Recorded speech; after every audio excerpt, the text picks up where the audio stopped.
ഈ പ്രോബ്ലം പറയുന്നത് എന്താണെന്ന് വെച്ചാൽ ഒരു ഡിഗ്രേഡ് സിസ്റ്റം ഉണ്ട്. അതിലെ റേറ്റ്സ് തന്നിട്ടുണ്ട്. നമ്മൾ നേരത്തെ പറഞ്ഞ പോലെ തന്നെ നോർമലിൽ നിന്ന് ഡിഗ്രേഡ് 0.2 per hour, ഡിഗ്രേഡിൽ നിന്ന് ഫെയിലിയർ 0.3 per hour, നോർമലിൽ നേരിട്ട് failure 0.1 per hour, repair rate 10 per hour, availability of system കണ്ടുപിടിക്കണം. അപ്പോൾ നമ്മൾ ഫോർമുല മാത്രം അറിഞ്ഞിട്ട് നമുക്ക് ചെയ്യാൻ പറ്റില്ല. കാര്യം ഏതാണ് λ1, ഏതാണ് λ2, ഏതാണ് λ3 എന്ന് നമ്മൾ അറിഞ്ഞിരിക്കണം.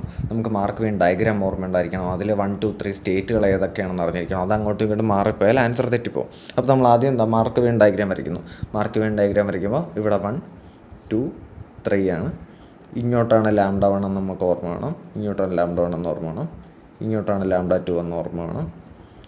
ഇത് λ3 ആണെന്ന് ഓർമ്മ വേണം. ഇത് തിരിച്ച് 6 ആണെന്ന് ഓർമ്മ വേണം. ഇത് സ്റ്റേറ്റ് 1 അതായത് നോർമൽ, ഇത് സ്റ്റേറ്റ് 2 ഡിഗ്രേഡഡ്, ഇത് സ്റ്റേറ്റ് 3 ഫെയിലിയർ. ഇതും നമുക്ക് ഓർമ്മ വേണം. ഇനി നമ്മൾ നേരത്തെ 3 ഫോർമുലയല്ല 3 ഇക്വേഷൻസ് നമ്മൾ എഴുതിയിട്ടിരുന്നു എന്ന് പറഞ്ഞാൽ ഈ ഡിറൈവ് ചെയ്തപ്പോൾ നമുക്ക് 3 ഇക്വേഷൻസ് കിട്ടിയിരുന്നു.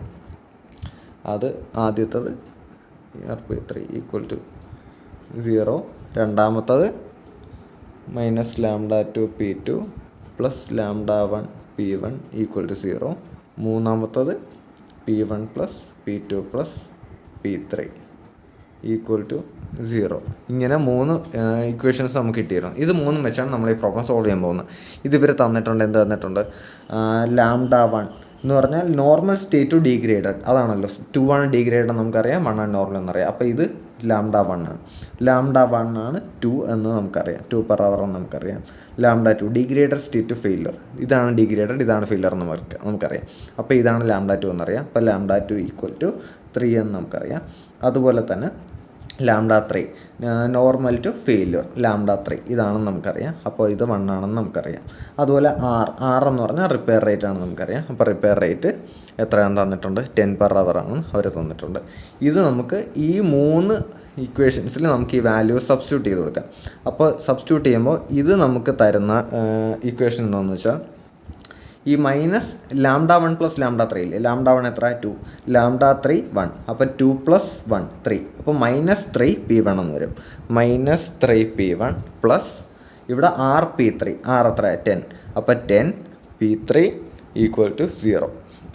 അതുപോലെ രണ്ടാമത്തെ ഇക്വേഷൻ -λ2 P2, λ2 എത്ര?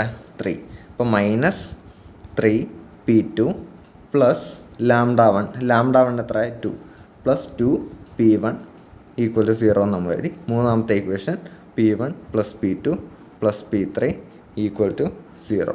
ഇത് ഈ 3 ഫോർമുല 3 ഇക്വേഷൻസ്, 3 വേരിയബിൾസ് ഉണ്ട്, 3 ഇക്വേഷൻസ് ഉണ്ട്. നമുക്ക് ഈസി ആയിട്ട് സോൾവ് ചെയ്യാൻ പറ്റും. ഇത് സോൾവ് ചെയ്യുമ്പോൾ നമുക്ക് P1-നും P2-നും P3-ക്കും വാല്യൂസ് കിട്ടും. P1 കിട്ടുന്നത് 30/59, P2 കിട്ടുന്നത് 20/59, P3 കിട്ടുന്നത് P3 ബാക്കി കിട്ടും. എത്ര കിട്ടും? 9/59 കിട്ടും. അപ്പോൾ നമുക്ക് അവൈലബിലിറ്റി എന്താ പറയുന്നത് എന്ന് പറഞ്ഞാൽ നമുക്കിപ്പോൾ ഏതെങ്കിലും ഒരു സ്റ്റേറ്റിൽ വർക്ക് ചെയ്താൽ മതിയല്ലോ. ഒന്നുകിൽ നല്ല രീതിയിൽ വർക്കിംഗ് ആയിരിക്കണം, നോർമൽ സ്റ്റേറ്റിൽ ഓടണം, അല്ലെങ്കിൽ ഡിഗ്രേഡ് സ്റ്റേറ്റിൽ ഓടണം. ഏതിലാണെങ്കിലും നമുക്ക് സിസ്റ്റം അവൈലബിൾ ആണ്. അതുകൊണ്ട് നമുക്ക് ആവശ്യമുള്ള അവൈലബിലിറ്റി എന്ന് പറയുന്നത് സം ഓഫ് P1-ഉം P2 ആയിരിക്കും. ഇപ്പോൾ P1 + P2 എന്ന് പറഞ്ഞാൽ 30 + 20, 30/59 + 20/59 = 50/59 ആണ് നമുക്ക് ഈ സിസ്റ്റത്തിൻ്റെ അവൈലബിലിറ്റി.